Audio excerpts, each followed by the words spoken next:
Lauren, let's talk about your role in Hamilton. Tell us about it.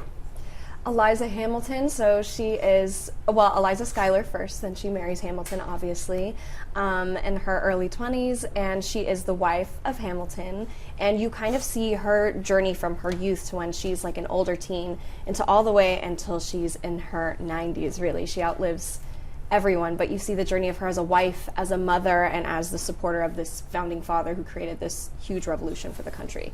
And this is your third tour? Yes, this is my third national tour. My first time with Hamilton, but my third tour, yeah. Have you always played Eliza? Yes, I mean, we just started performing like 4 months ago. This is only our 4th month on the road with Hamilton. But this, yeah. Oh, it's your third tour of doing... Yes. Okay. Of tours First in general. tour doing Hamilton. Yes, first time with Hamilton. Let's face it, you know, you're talking, singing fast, and honestly, we can understand every word, which is good.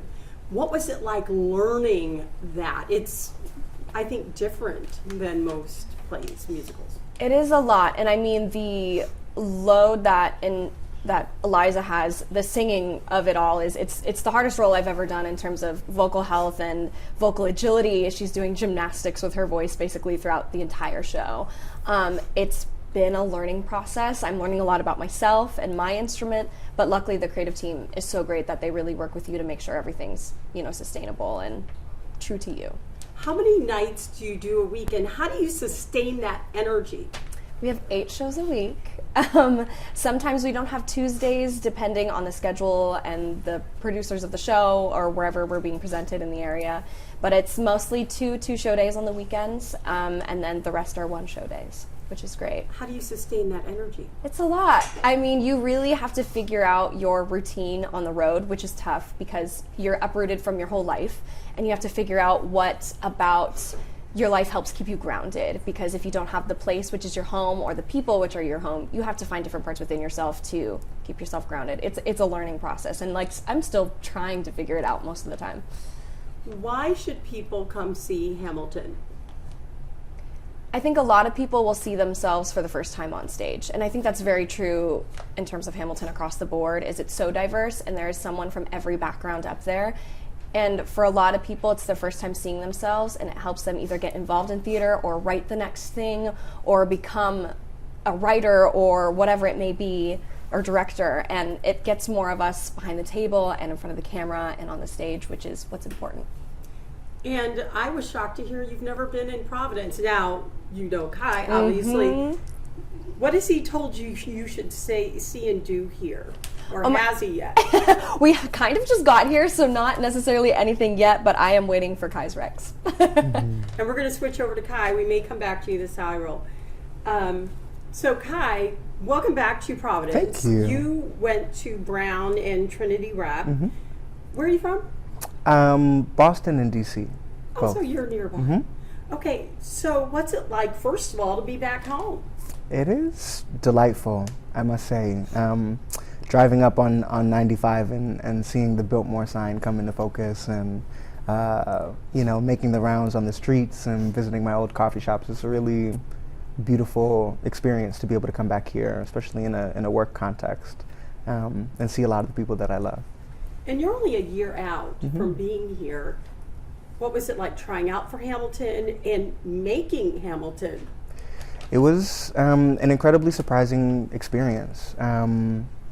I didn't grow up training in musical theater, so to be able to book a part in such a prolific show was certainly not in my expectations, especially that quickly after moving to New York. And I had never really, Hamilton was a lot of firsts for me. It was the first time I did a audition process that had like 7 rounds of callbacks, and so I've been, even though I've been lucky enough to be able to work in the theater for a little bit of time now, every part of this has been a learning experience for me, which is an incredible privilege at this point in my life. Tell us about your role.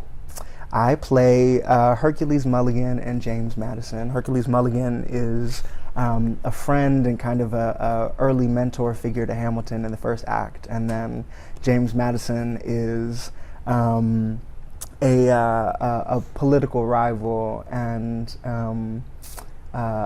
in the flurry of politics that represents the second act, he's a figure working hard behind the scenes to try and make the country that he wants to see.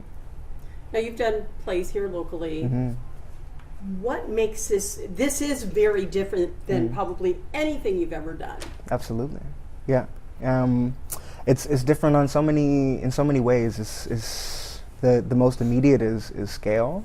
There are an incredible amount of people who work to make the magic of the show possible. I've never been in a ensemble with probably more than 8 or 9 actors, and even just our company on stage any given night, let alone the incredible network of covers, all the people working hard backstage, the people who travel with the tour, the local hires that come on in every city. So, just the size of the undertaking is incredible.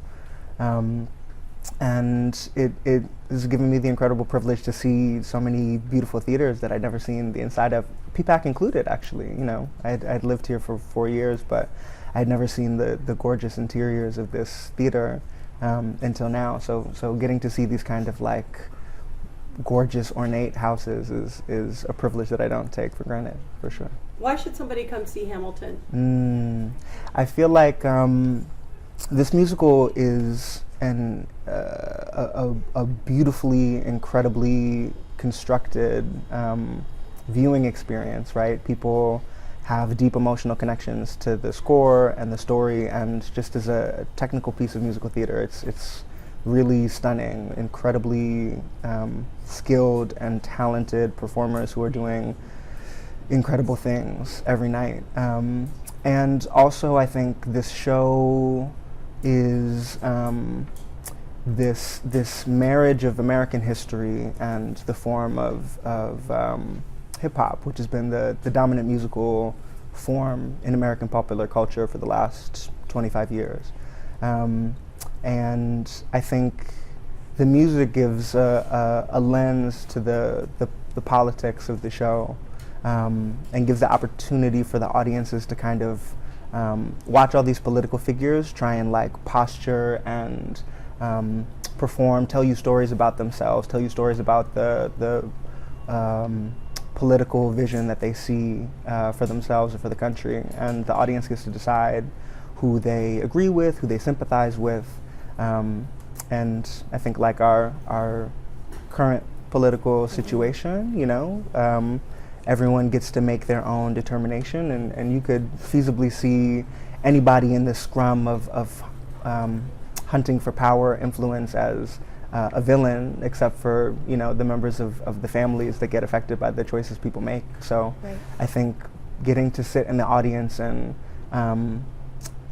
parse apart what it is that you side with and what you don't side with is a really cool opportunity inside of a wonderful show experience. And I'm going to ask you one more question, Lauren.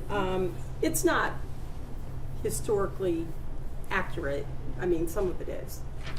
It's probably more entertainment. But if you had to synopsize Hamilton, how would you describe what it's about? I think there are a lot of values and morals within Hamilton. So what I love about it is while it may be on the outside the story of the Founding Fathers, the story of how the country was born, it's also about how people interact with each other. It's about familial love. It's about love between friends. And I think the common theme throughout the show is that it's in an emotional core. So rather than it just being historic, I think you're also going through Alexander's life as the man he was, not only as a politician, but as a husband, as a person who falls from grace, as a person who comes from nothing and comes to this country. You see the evolution of someone who really did something really big in the country coming from nothing, and you saw his entire life and all the people he's affected.